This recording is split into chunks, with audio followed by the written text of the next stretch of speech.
if we may be given a draft sugar order for their proposed 300,000 metric tons new round of importation. On the following day, 5 August, Friday, at around 2:55 p.m., my office received a draft sugar order from then SRA Administrator Serafica. And few hours thereafter, we received the recommendation, a memo containing the recommendation to import that 300,000 metric tons of sugar, this time coming from Senior Undersecretary Leo Sebastian.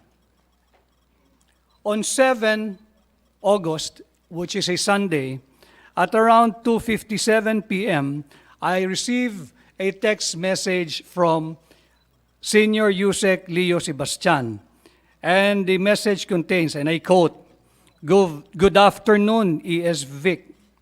Any instruction from the President after his meeting with SINAG on sugar and on fertilizer for farmers? Thanks." I purposely did not answer him dahil wala pa pong tugon ang Pangulo sa tatlong bagay na ito. On August 8, Monday, at around 7:06 p.m., I received again another message from Yusek Leo Sebastian, and I quote, "Good evening, ES Vic. Any decision by the President on the additional fertilizer funding for rice? Thanks." Recording is on.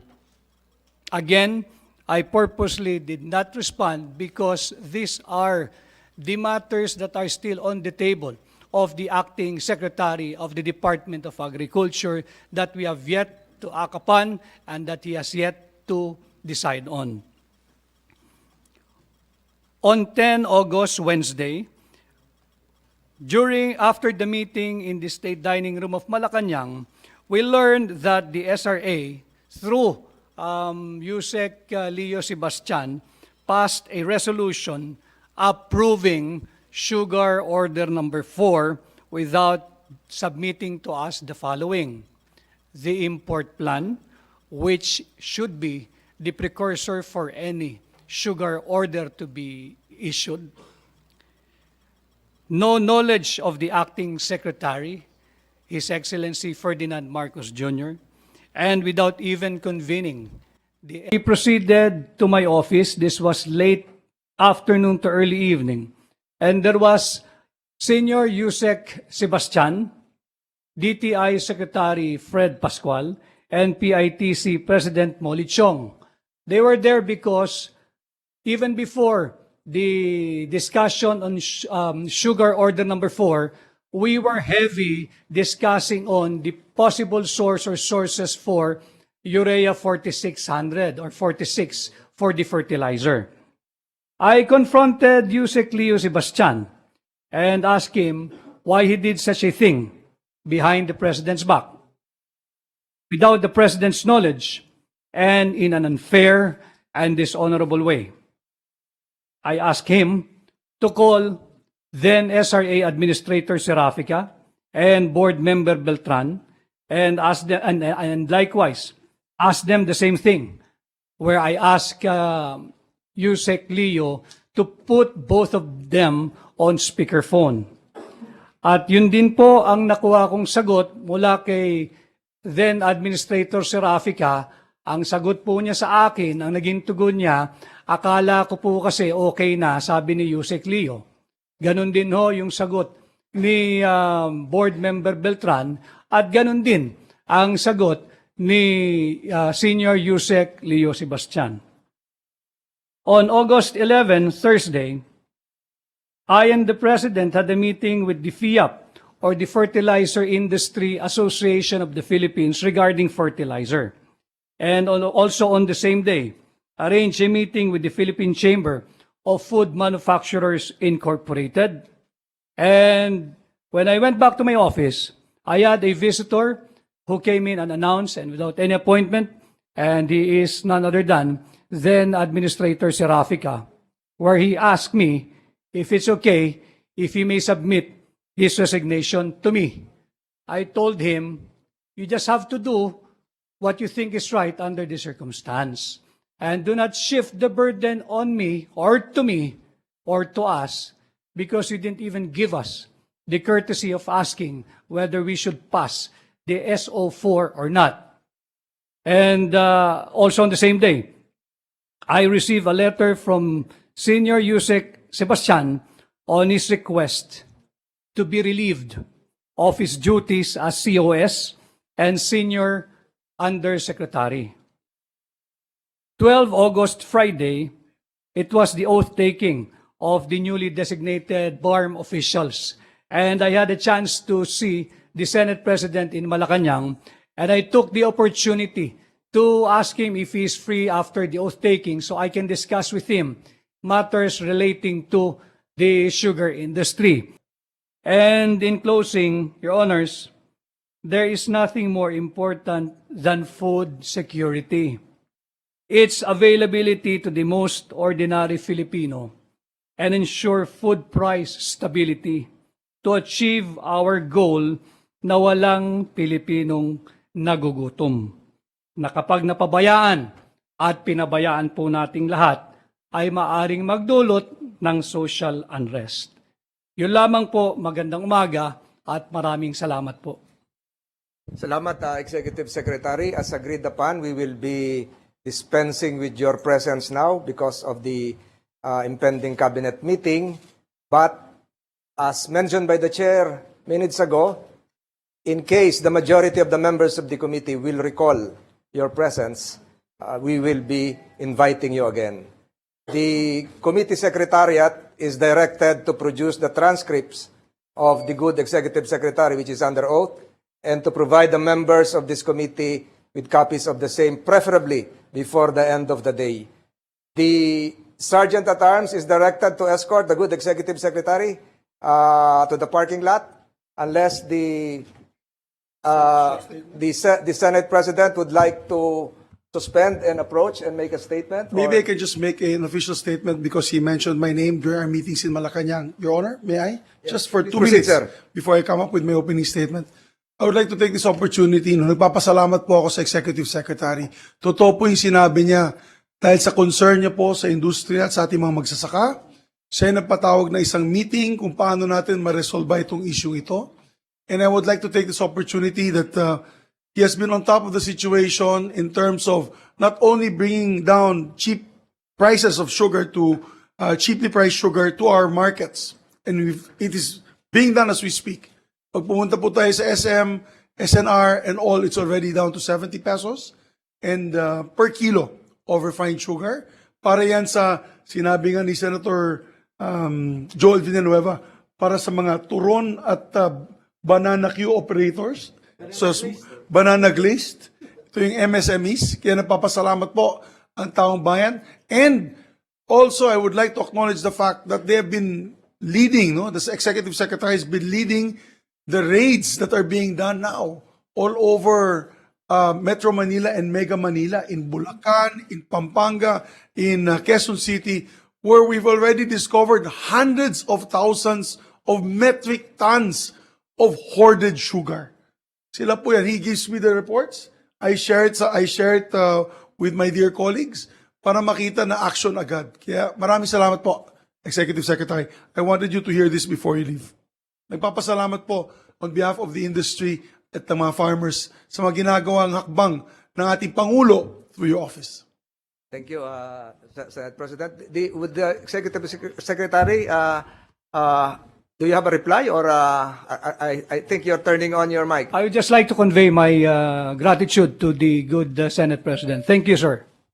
Mr. Chairman, Senator De La Rosa would like to say something. Yes, Mr. Chair, thank you. Before the Executive Secretary leaves this room, just would like to thank you, to thank the good Executive Secretary for coming over. At sana, sir, yung mga nahuli yung hoarder sa tuluyan na ninyong kasuhan. May dapat kasuhan doon. Yung mga raids na ginawa ninyo, people are waiting kung meron talagang makakasuhan itong mga hoarders na ito at price manipulators. Maraming salamat, sir, sa inyong mga ginagawa. Thank you po. Mr. Chairman. The Assistant Minority Leader is recognized. Salamat po, Mr. Chairman. Bago lang pong umalis si ES, nais ko rin pong magpasalamat kay ES Rodriguez, sir, sa inyong pag-aamin sa Blue Ribbon Committee na natanggap nyo na nga po ng mas maaga yung draft po ng Sugar Order number 4. Palagay ko, Mr. Chair, importanteng i-note ito as we move forward para klaruhin nga yung nangyari sa Sugar Fiasco na ito. Fiasco po na para sa akin importante, yan din po ang paglalarawan ni ES sa mga kaganapang ito. Salamat, Mr. Chairman. Thank you, Senator Hontiveros. Mr. Chairman. I hear something. I hear a voice from Cagayan de Oro. Yes, Mr. Chairman. Are you virtually present, sir? Because we are using blue jeans. Yes, we can see you. Yes, and that's why, Mr. Chairman, this early, I want to inform the Executive Secretary that I might be needing him again in the next hearing because I barely heard what his testimony because my problems with blue jeans, Mr. Chairman. So it's not really my fault. I logged in early 9 or 9:02, but you know blue jeans kept on muting me and did not give me an image. So I barely heard the statement of the Executive Secretary, but I think he has to leave, so we will allow him to leave. But this early, I would like to make my manifestation that in the next hearing, I request the presence of the Executive Secretary. You note that, Senator Pimentel, but rest assured that what transpired a while ago, the technical glitch, was not because of blue jeans. We blame the technical people we have here. Apparently, they're not competent enough to interconnect what should have been interconnected 40 minutes before the hearing. So we apologize for that, but I have already instructed the committee secretariat to provide you with the transcripts before the end of the day. Senator Pimentel. Yes, Mr. Chairman. But you know, if there are technicalities, we don't concern ourselves anymore with the technicalities. Para sa aming gumagamit ng platform, it is the fault of the platform from our point of view. So let us make the platform work, especially with a nice name like Blue Jeans for the Blue Ribbon Committee. So napakaganda na. I probably will disagree with that because the technical lady here in front of me forgot to click the audio button. It is only when my staff approached her that it was turned on. Of course, they will deny that. But nung binuksan na, umandar na. So, we apologize again for that. That's on the record. You will have the transcripts before the end of the day. And as I have mentioned a while ago, if there is a need, as agreed upon by the majority, that a good executive secretary will be recalled, so be it. And he complied. Any other members? Perhaps we can now dispense with the presence of the good executive secretary. Salamat po. Yung ibang titistigo, natakot, nagkasakit, may medical certificate, kayo nandito. You can be escorted outside by the USAA. Thank you, Executive Secretary Rodriguez. Maraming salamat at magandang umaga po muli.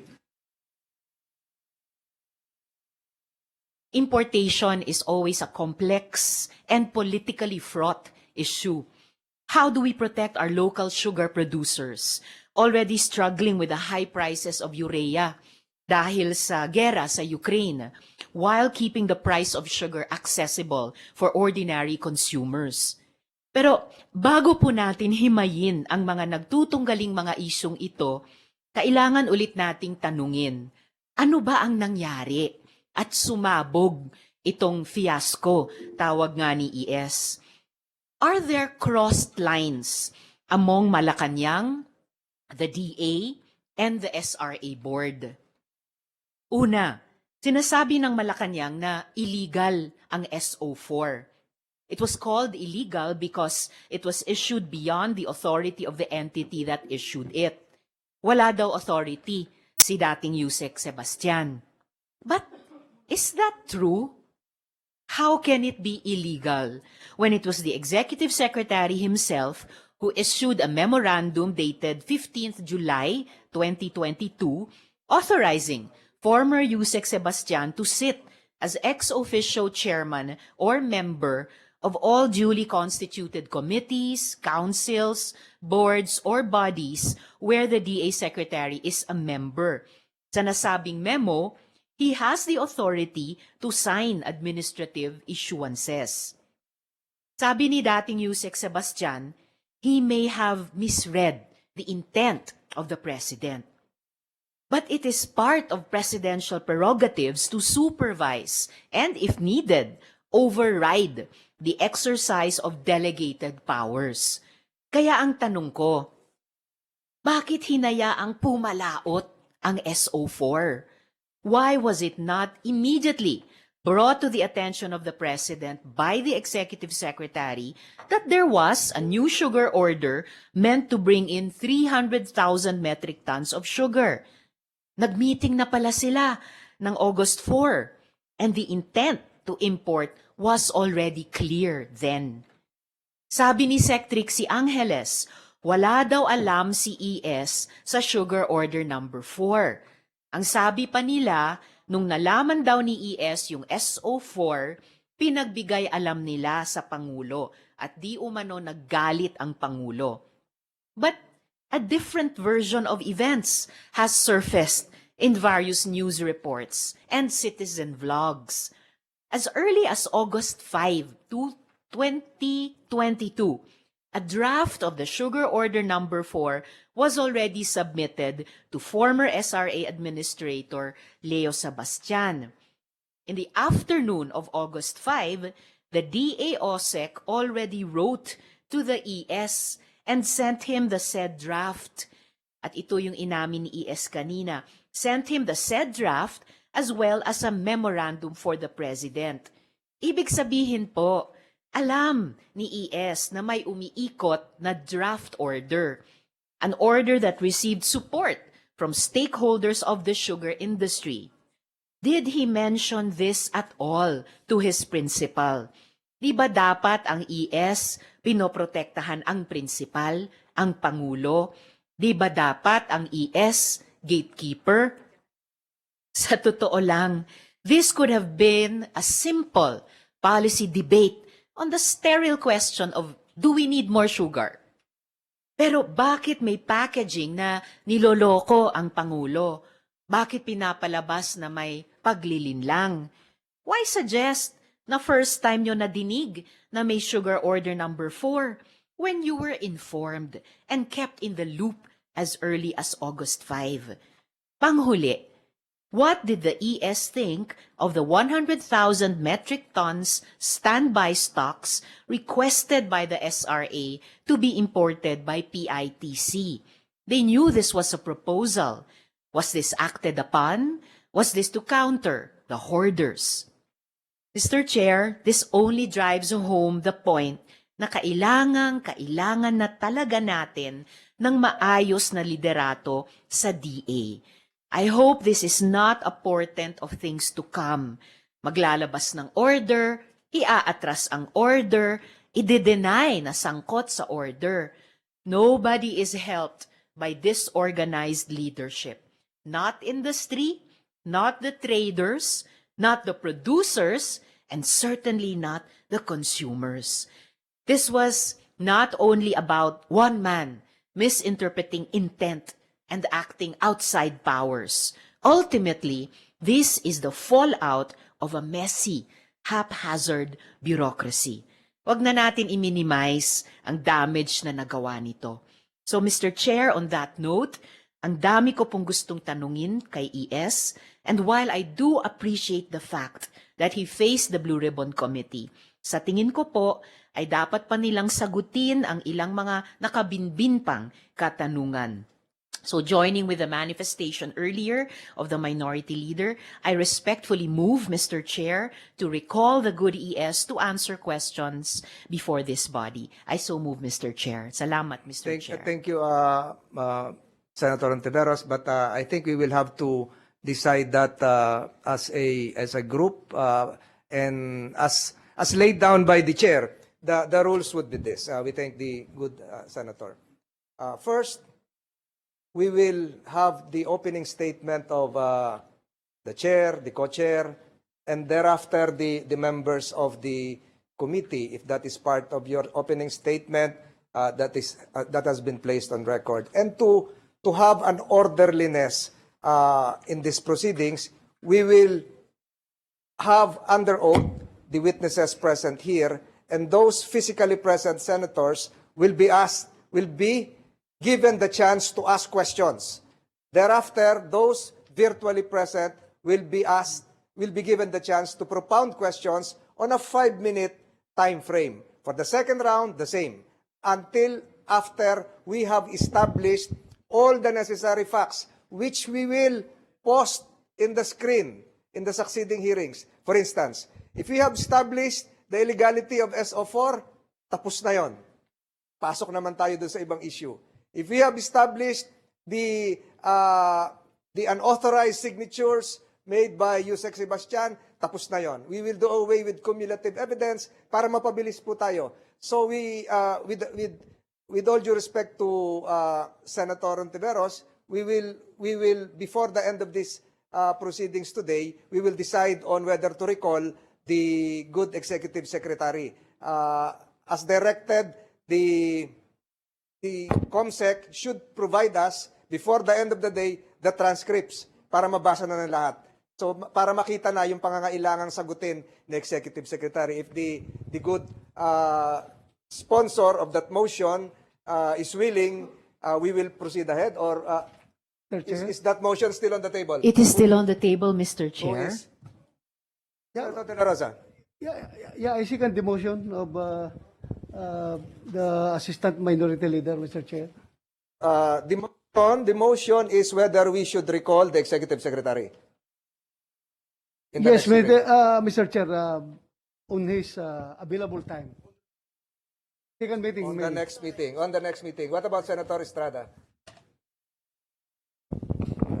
As long as he's not busy with his work as an executive secretary, I welcome his presence. Mr. Chair. Even without reading first the transcript, of course, which you have heard a while ago, the testimony of E.S. Rodriguez. What about... Point of order, Mr. Yes, Chair, if yes. I may.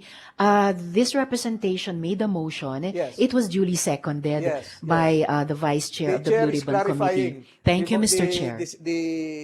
The matter as to the requirement that ES should be recalled. So, are there objections coming from the other senators? Duly seconded? The Senate President is in agreement? Without objection, the Blue Ribbon Committee will require the presence of the Executive Secretary during the next hearing. Thank you, Mr. Chair.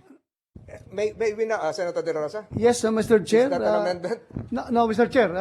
Another. I would like to. Can we? I would like to move for the physical presence of former SRA Administrator Terafica, Mr. Chair. Before, if you can hold on to your motion, we will again restate the rules of these proceedings. One, all the senators physically present can ask questions direct to the witnesses present here, the resource persons. Thereafter, those virtually present. Those physically present are here, the SRA members, and there is a motion here coming from Senator De La Rosa to require the presence of former board member Serafica, SRA Administrator Serafica, who I believe is online. Administrator Serafica, are you still online? Yes, Mr. Chair. Good morning. I'm online. Okay, ito yung tanong ni Senator De La Rosa. Sa House, uma-attend ka. Bakit sa Senate ayaw mo umattend? May time Mr. pa. Chair. Saan po kayo umuwi? Sa Paranaque po, Mr. Chair, hindi ko talaga na-comply yung revised We can health have the protocol, Parañaque Police Mr. escort Chair. you here. So, are you willing to attend today's hearing para matapos na ho ito dun sa parte nyo? Kasi mahirap po yung nasa online kayo, yung mga former colleagues nyo nandito physically present, at sa House po umattend kayo. Can we show his face? Saan ba yung mukha niya? Ba't hindi natin nakikita mukha niya? Can you wave, Mr. Serapica? Kumaway kayo. Naka-off po kayo. Hindi natin alam, baka hindi naman siya yan. Naka-off po kayo. Nasaan po I kayo? am not allowed.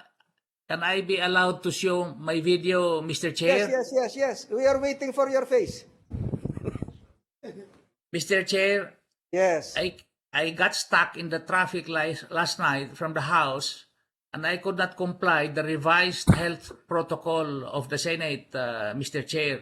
No, we will conduct an antigen test for you. Just punta ka na lang dito. Senator Estrada is willing to assist you in having an antigen test. And there is a motion here coming from Senator De La Rosa to require your physical presence before the end of the day. Are you willing to do that? Is there a I shall second? comply, Mr. Chair. Second the motion. Duly seconded. So the Senate Blue Ribbon Committee directs you to proceed to the second floor of the Senate premises now, since you are just still in Parañaque, which is just a few minutes away. Can you do that? I will do that, Mr. Chair. So we expect you to be here before 12 o'clock, Mr. Serapica, and we can dispense with your virtual presence right now. The good committee secretary, can you administer the oath of those present here physically?